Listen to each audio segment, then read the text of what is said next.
मौलाना खान मोहम्मद लाहौर से, फरमाते हैं कि एक वो खातून है, बूढ़ी हैं, उनका खावन भी कोई महरम बंदा है नहीं, तो वो उम्रे पे जाना चाहती है, तो क्या वो खातून और ख़वातीन के साथ जिनके साथ महरम हैं उनके साथ उम्रे पे जा सकती हैं या नहीं?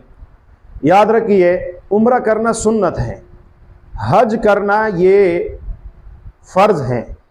अगर कोई खातून का कोई महरम नहीं है, अपना जिससे निकाह नहीं होता, ऐसा बंदा कोई नहीं है, तो इस औरत के ऊपर सिरे से हज वाजिब भी नहीं होता, फ़र्ज़ नहीं होता।